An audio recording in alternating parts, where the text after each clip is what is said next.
Olá, eu sou Antônio Rodrigues de Oliveira Neto, sou velho e sou do direito. Eu sou Igor Oliveira, sou novo e sou do direito. Novo nada, também já está acabadinho. Seguinte, ó, primeiro deixei cair café na camisa, tô nem aí. Mas, paciência.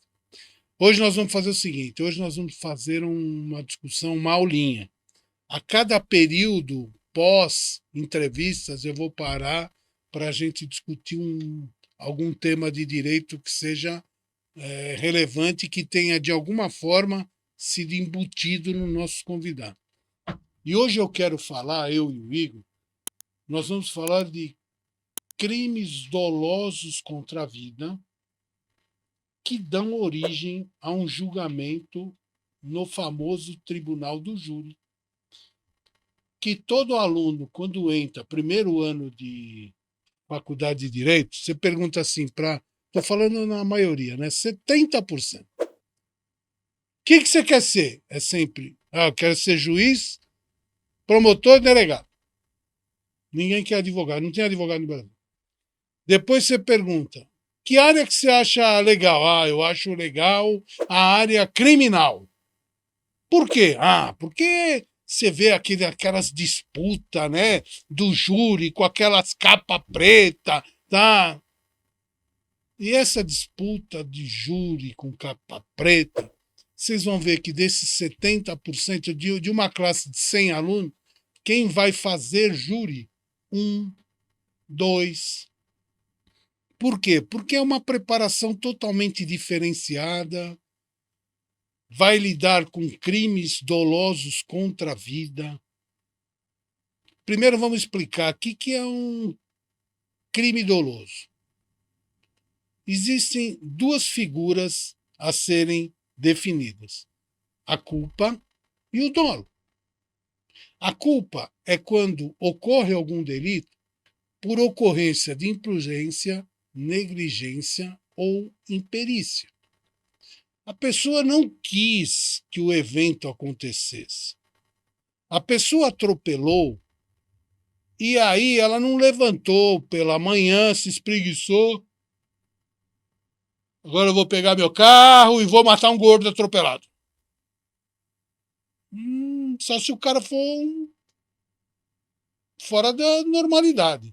E aí, se é fora da normalidade, é doente, medida de segurança vai ter que... É outro aspecto. Então, a culpa ela ocorre por uma dessas três circunstâncias, ou duas juntas, ou pode ocorrer até as três juntas. Dificílimo, mas pode ocorrer. Em contrapartida, vamos lá, só para não ficar no ar, o que é negligência? A negligência é você deixar de ter os cuidados básicos necessários. O que é imprudência? Imprudência é você avançar numa ação que você não tinha segurança do controle dessa ação. E a eu falei da negligência, e a Imprudência, imperícia? A isso. imperícia é quando você não é hábil para exercer aquele tipo de função. E aí tem discussões violentíssimas. Você vai me perguntar, mas o médico não é cirurgião. Aí tem um cara tendo uma crise de apendicite no meio do mato. Ele tem lá o kit de primeiro socorro. Se não atender, o cara vai morrer. Se ele não atender a omissão de socorro, se atender, ele não tinha habilidade, ele foi cortar, cortou o lugar errado, tá? Então é complicadíssimo. Aí vocês conseguem devanear no tema longamente. Por isso que você tem a especialização, que é uma pós-graduação lato sensu, e você tem as estrito sensu, que é o mestrado, em que você vai escolher um tema e fazer uma dissertação sobre o assunto, mas que nem Código do Consumidor, você vai fazer uma dissertação de mestrado, você pega um artigo, digamos, artigo 39, das práticas abusivas, e escolhe, às vezes, um inciso. E dali você vai discorrer toda uma dissertação comparativa, direito comparado nacional e internacional, opiniões de doutrinadores, vai fazer uma busca violenta. E se você for para o doutorado você vai desenvolver uma tese. Aí você vai inovar. Que nem eu sempre tive uma pulga atrás da orelha. Por que que o latrocínio não é de competência do júri? Ah, mas isso é muito fácil, Antônio. É porque o latrocínio é um crime que visa o patrimônio. A intenção do agente era roubar. E depois que ocorreu o roubo, ou para a segurança da res, ou para garantir a fuga, ele mata. E eu sempre tive, apesar das penas serem terríveis também, tá? Do latrocínio. Mas eu acho que tinha que ir para júri, não para justiça comum. Por quê? Porque o júri ele é mais completo, no meu ponto de vista. É um rito bifásico e mais completo. Então, se a pessoa, a partir do momento que ela, para segurar a res, a coisa que ele roubou, ou para assegurar que ele consiga fugir, não ser preso, ele mata, para mim, naquele momento que ele resolveu, ele corta o vínculo patrimonial e vai para o vínculo de vida. Aí o bem tutelado é a vida. Tem crimes de latrocínio que o cara abandona. Sai correndo, mas o cara corre atrás dele e ele mata. Será que ali ele estava preocupado com o patrimônio? Não mais, ele estava preocupado em se safar daquele cara e para se safar ele queria acabar com a vida dele. Mas isso é tese. Isso é tese. Que seria bom para um embate de mestrado. E tem a forma dolosa. O que é dolosa? Vontade livre e consciente de praticar o ato. Eu tenho vontade vou matar aquela pessoa. Eu já vou com esse intuito. Eu mato. Ah, mas Antônio, tem crime culposo que o promotor, ou o advogado que está sendo assistente de acusação, eles se apoiam em uma forma de dolo eventual. Sim, mas é dolo. Eles transformam aquela culpa em dolo. Por quê? Porque ele assumiu o risco de produzir a lesão. Ele sabia que aquilo podia acontecer. Diferente de culpa consciente. Qual a diferença? No dolo eventual, ele assume o risco de produzir a lesão. Ele sabe que ele está acelerando 120 e que não é para passar naquele cruzamento a 120, porque ele pode encontrar alguém, bater, matar, morrer. E a culpa consciente? A culpa consciente é que ele sempre atravessou aquele cruzamento a 120, porque ele sabe, ele consegue ver a sombra. Ele tem noção do que ele consegue, ele acha que tem. Naquele dia ele não conseguiu. Qual a diferença prática? Discussão temática. Outra coisa, os crimes dolosos contra a vida, o Igor vai expor para nós como eles são. O Tribunal do Júri tem competência para julgar crimes dolosos contra a vida, de acordo com a Constituição Federal de 1988, em seu artigo, inciso 38.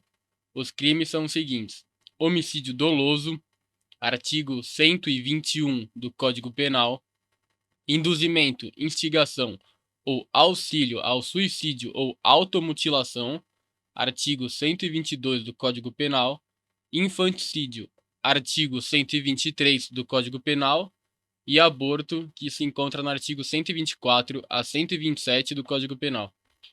Muito bem. Esses são a estrutura dos crimes que irão a tribunal de júri. Como é que é feito o tribunal de júri? O tribunal de júri são 2 etapas, bifásico.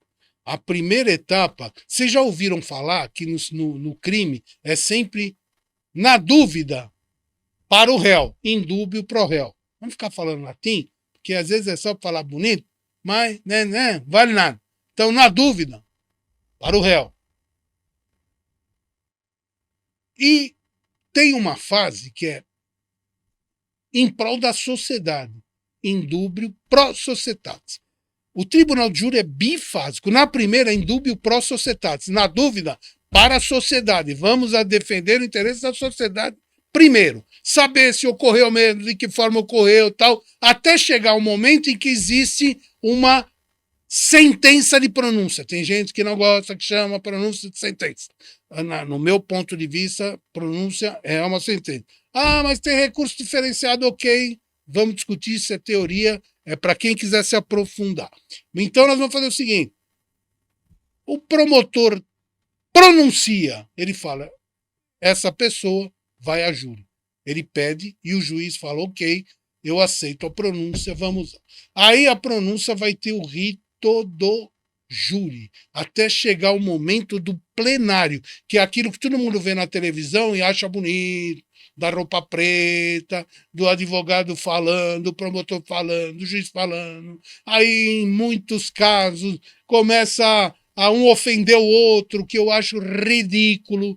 Todo mundo está trabalhando, tem que respeitar uns aos outros. Isso é norma de conduta, é legislação. Tem que ter urbanidade entre as partes. E vocês sabem que não existe, ao contrário do que muita gente pensa, não existe hierarquia entre juiz, promotor, advogado. Não existe. Todos são... É um tripé que sem uma perna ele fica bambo. Todos têm a mesma importância. Tá? Não, mas o juiz fica lá em cima. Não.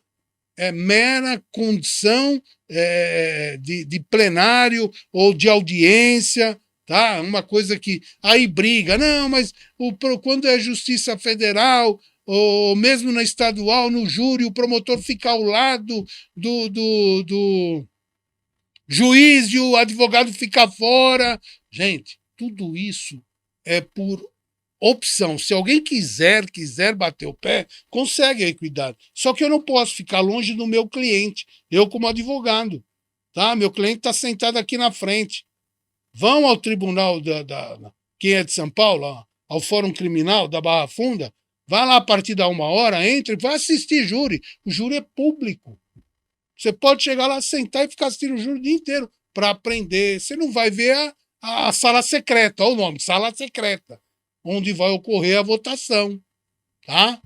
Mas fora isso, você vai assistir tudo que vai ocorrer. Embate, oitiva de testemunha, de defesa, de acusação, oitiva da vítima, oitiva final do réu, aí vai ter as alegações finais.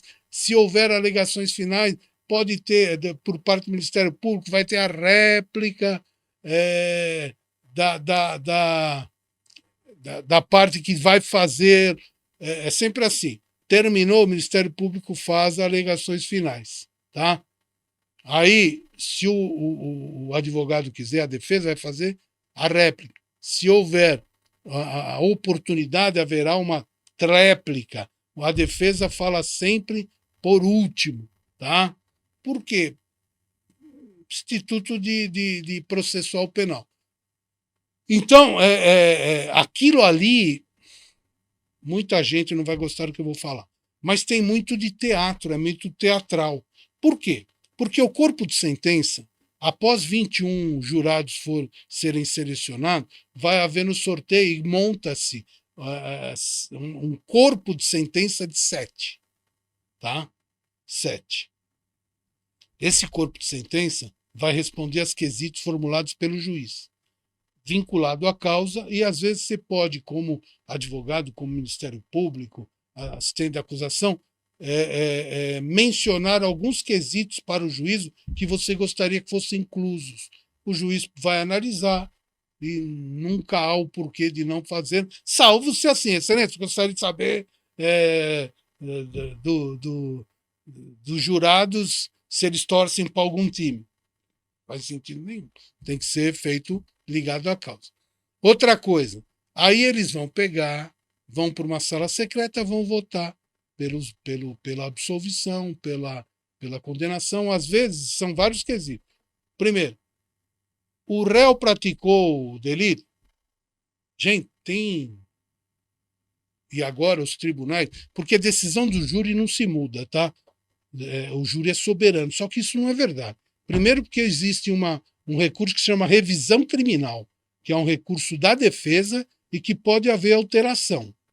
Então, e agora, não lembro qual tribunal, eu li que teve uma decisão seguinte, que quando a sentença ela for manifestamente contrária às provas trazidas no plenário, pode haver anulação, o que teoricamente quebra um pouco essa hierarquia, essa hegemonia de que o júri decidiu, está decidido.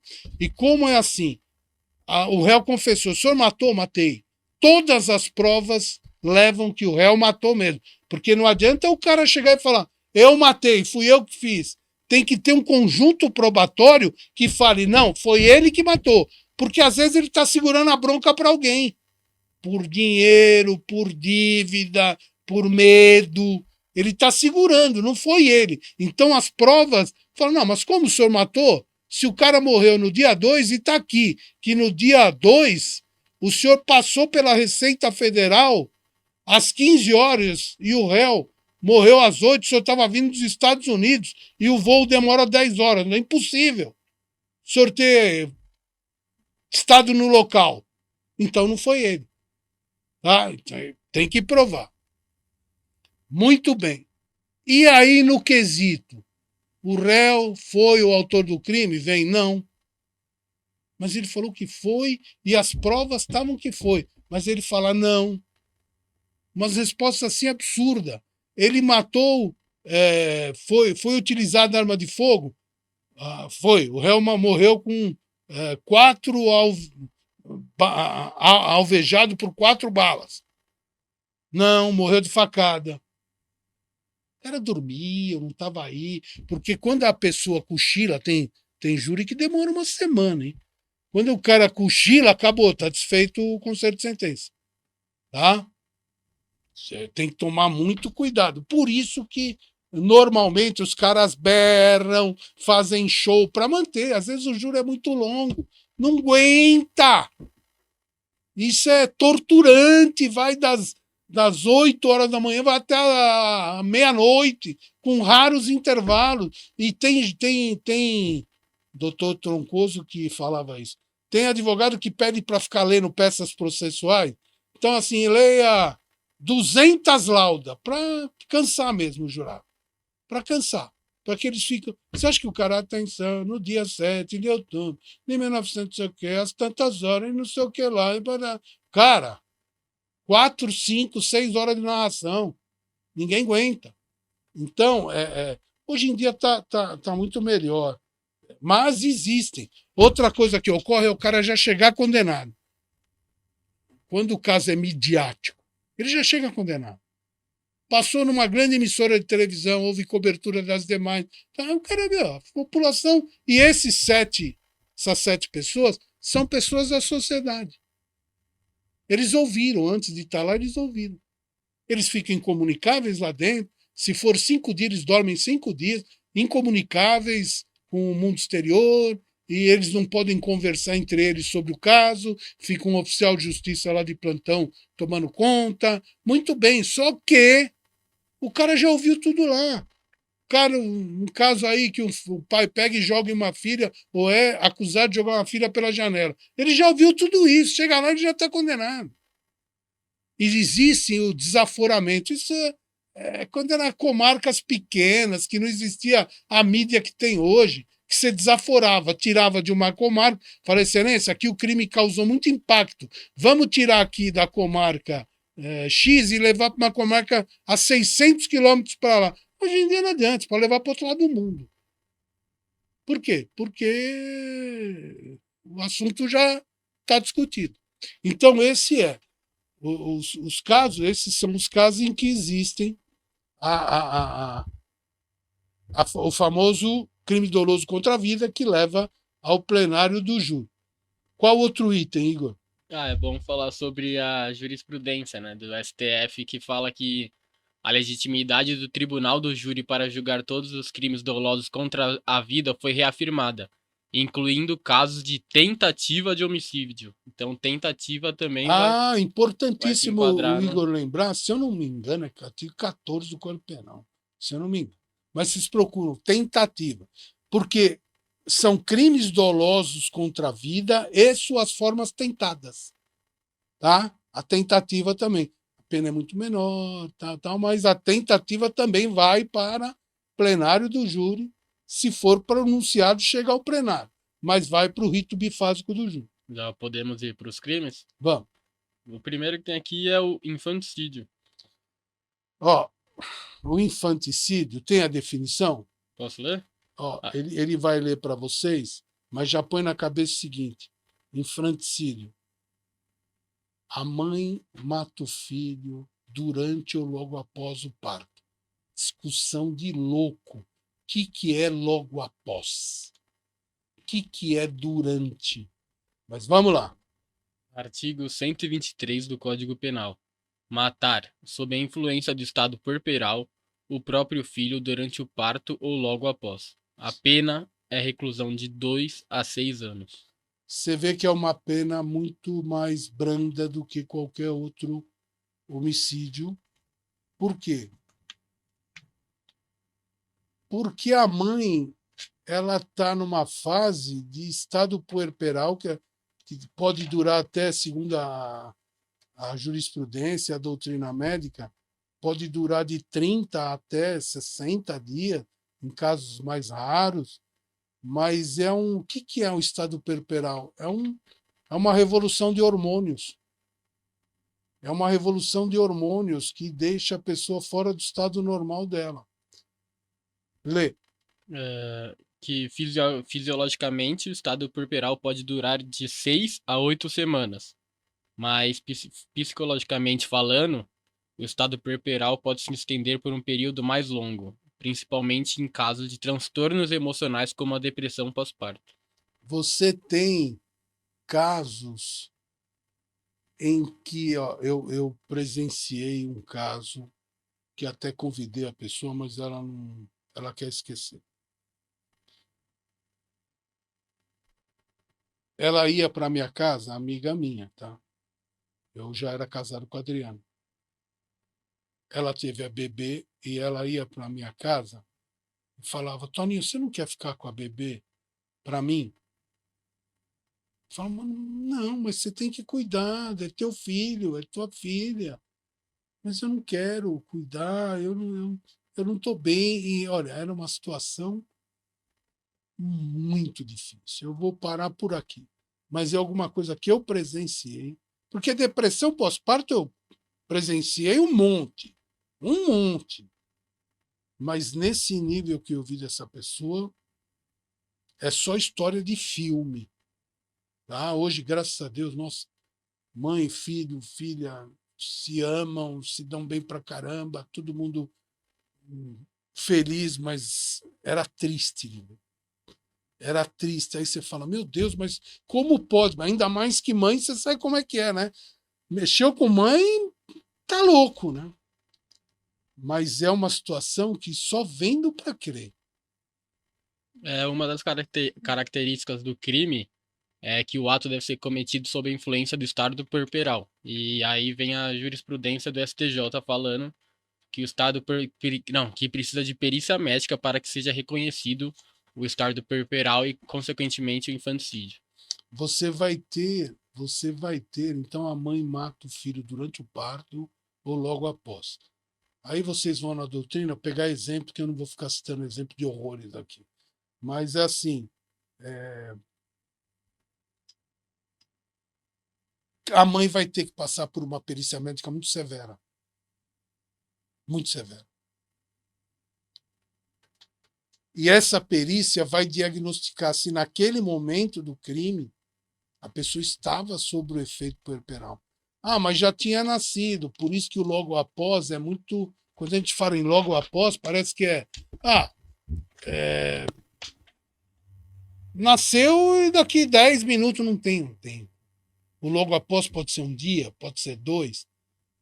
Esse estado puerperal pode durar 30, 60, então pode ocorrer logo após 15 dias depois. É uma briga de foice. E, ó, nesses casos, comprovado, existe a figura do perdão judicial.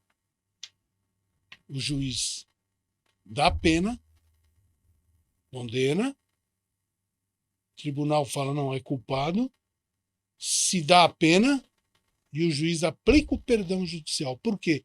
Porque o sofrimento, a angústia dessa mãe pelo que aconteceu, o que está na mente dela, mata ela em vida. Tem aí um...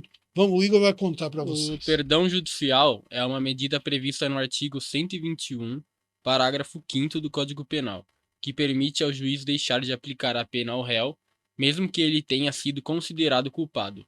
Ele ocorre quando o juiz entende que as consequências do crime já são tão graves para o autor, de modo que a imposição de uma pena não se torne tão necessária. Eu tive um caso que eu defendi, que entrou a figura do dolo eventual na limpeza de uma arma e numa demonstração da arma do pai para o filho. Bom, a arma disparou e matou a criança. E todas as configurações de um dolo eventual, assumir o risco de produzir, não devia estar fazendo aquilo, arma carregada, limpada, na presença de uma criança, apontando, mostrando, levava à conclusão, mas o pai chegou em plenário, ele falou, o senhor tem direito a depor ou permanecer calado. Isso é um direito constitucional. Presta atenção, direito constitucional não pode ser usado contra você. O silêncio é um direito constitucional. E não é assim que nem os caras falam. Eu só vou falar na frente do juiz. Não! Eu posso nem querer falar para ninguém, inclusive para o juiz. É um direito constitucional permanecer calado. Eu não quero. E esse exerceu dizendo, excelência, eu não quero falar nada. Eu só quero que me condene para eu ir preso e acabou. Mas assim, a única coisa. Mas se eu não quero, eu não quero nada. Eu vou permanecer calado, eu mereço ser preso e acabou. Assim. Que todo mundo viu que a prisão para o cara não ia fazer efeito nenhum. O que ia fazer efeito eram as noites, o travesseiro, a cabeça, a vida. Isso ia fazer a pena dele ser terrível.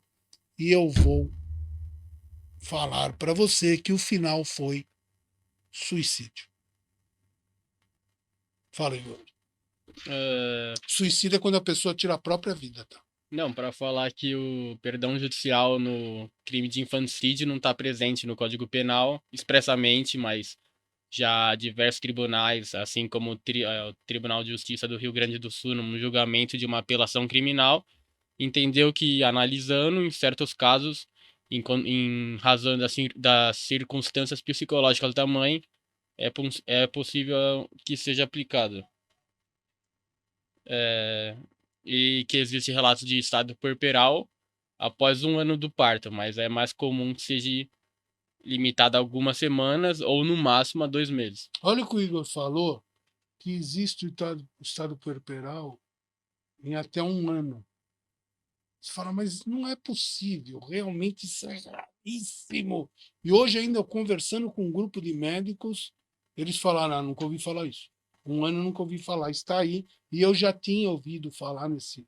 É um caso em que, quando foram feitos exames, a estrutura hormonal indicava que ainda estava em estado puerperal. Então, é muito difícil. E tem que tomar cuidado para julgar, porque eu não serviria para ser juiz, porque eu sou muito tendencioso. Não é fácil ser juiz. Você tem que ser frio e, às vezes, aplicar a pena de maneira que a lei determina, ou seja, friamente. Os caras falam, não adianta nada, o delegado, ou a polícia militar, ou a polícia civil prende, o juiz vai e solta. Não é assim. É porque a legislação assim determina. E o juiz está lá para cumprir a lei. A principal função de um juiz é função social, ou seja, retratar o que a sociedade passa de forma legal, porque ele não pode começar a legislar. O que acontece é interpretações que viram caminhos para análise, quem sabe jurisprudência, que ela falou, Sabe que o cara do Rio Grande do Sul tem razão? Eu vou na dele. Aí vem tal, e pode ter súmula. Quando os tribunais falam, ó, isso aqui tem que unificar. Tem que unificar isso aqui, porque realmente é assim.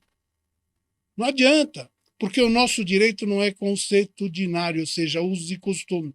Mas tem que ter alguns casos. Eu não sei se vive, tomara que viva. Um dos meus maiores, eu tive alguns grandes mestres, mas dois me tocaram: o doutor Luiz Flávio Gomes, falecido, e o doutor Marcato. Eu era fã de carteirinha do doutor Marcato. E o doutor Marcato contava que ele foi enviado para uma comarca, né, no início de carreira como membro do Ministério Público, e chegando lá, o primeiro caso veio de um suprimento judicial para casar, alguma coisa no gênero. E ele foi contra, porque a menina não tinha 16 anos, que a lei determina. Aí, o que aconteceu? O juiz chamou o doutor Marcato e falou: doutor, eu entendo, o senhor veio da capital, Parari, tarana. Só que é o seguinte, aqui essa menina vai ficar mal falar. Ela vai ter que sair da cidade. Ela não vai poder sair na rua. Ela tem que casar, deixa ela casar. Depois, o ato vai se convalidar, se ninguém pedir anulação, quando ela completar as idades. E ele analisou e falou: caramba, é que nem você vê, eu falo sempre, você chega numa aldeia indígena, onde tem uma índia com 14 anos e 3 filhos. Aí você chega lá alguém da justiça, vai falar: não, pera um pouquinho, cadê o estuprador? Porque isso é... Hoje menor de 14, né? Vamos falar com 12, tem um filho. Cadê o estuprador? Cadê o estuprador? Isso é estupro de vulnerável. Gente, não é. É uso e costume. Lá na aldeia, 12 anos já tinha filho mesmo. Então é uma coisa que é uma família. Você vai mandar prender o companheiro e o pai da... É difícil.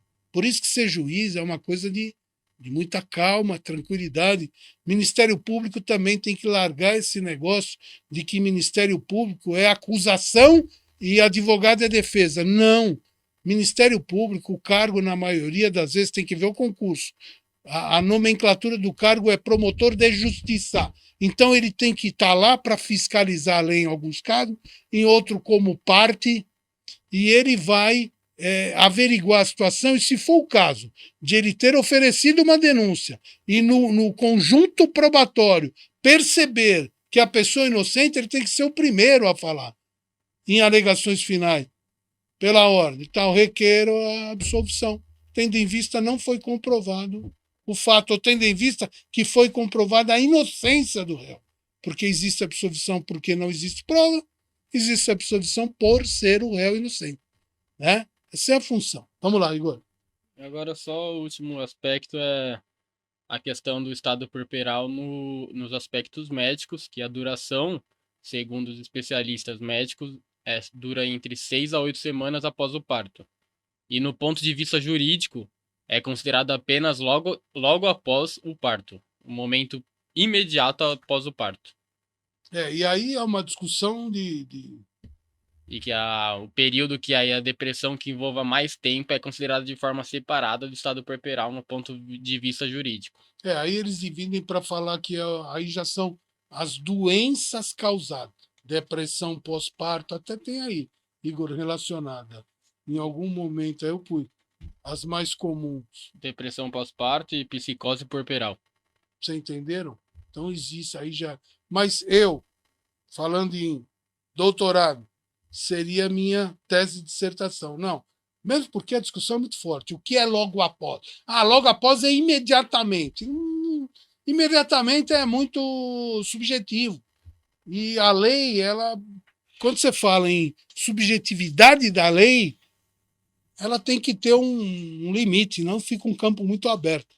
Mas eu respeito. Você tem assim, ó. Você vai prestar concurso para a OAB, prestar prova para a OAB, estude a teoria que a OAB gosta. Você vai prestar concurso para magistratura, estude as teorias que a magistratura gosta. Ministério Público, idem. Procuradoria, idem. Mas onde eu vou achar isso, Antônio? No edital. Porque tem gente que vai prestar concurso e não lê o edital. No edital você vai ver o que eles querem. E pelo que eles pedem, você vai ver a posição. Os autores que eles determinam, ou os tipos de doutrina, você vai perceber qual é uma e qual é outra. Tá? Esse é o grande segredo dos concursos. Vai para lá, só leva a caneta, a cabeça e falar estudei, não passa. E agora a gente vai entrar na parte de tentativa de crime doloso contra a vida. Igualmente, nós falamos no começo, também abrange é de competência do Tribunal do Júri. E novamente tem uma jurisprudência aqui da Deixa eu STF. só falar o que é a tentativa. Tem várias definições, aqui eu mais gosto. Iniciados procedimentos para execução do crime, o mesmo não se concretiza por algo alheio à vontade da parte. Então, é alguma coisa fora da estrutura que impediu que o crime se confirmasse, se concluísse, tá? E é só falar que o Tribunal do Júri julga não somente os crimes dolosos contra a vida, mas também na forma consumada, mas também nas suas formas tentadas.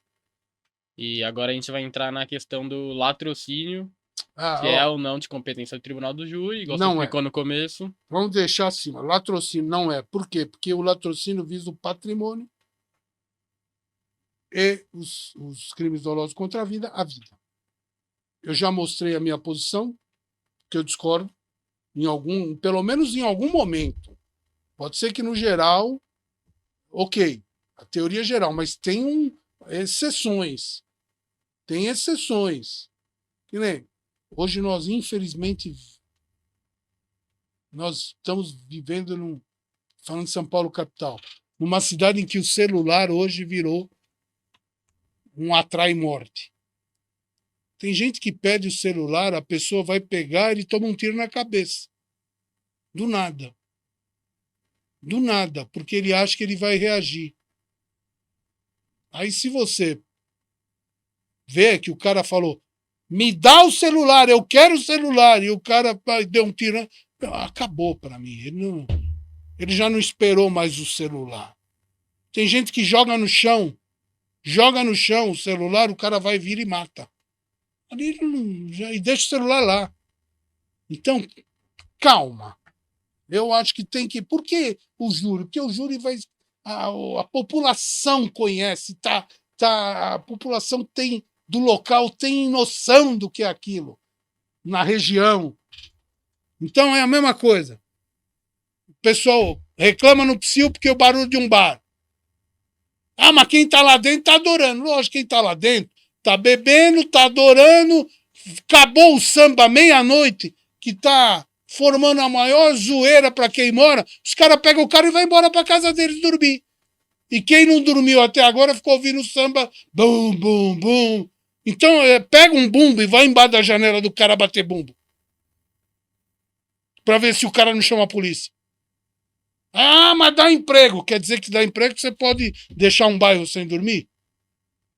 Entendeu? Tudo é aspecto, é analisável.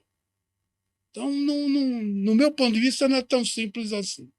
E falando que na questão do latrocínio, o dolo primário é quanto à subtração do bem que ele pretende. É o patrimônio. E primariamente é o roubo. E a morte é uma consequência do roubo. Você vê?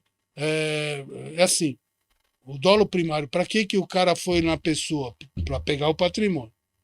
Então a intenção primeira dele, o dolo, a vontade livre e consciente era de pegar o bem.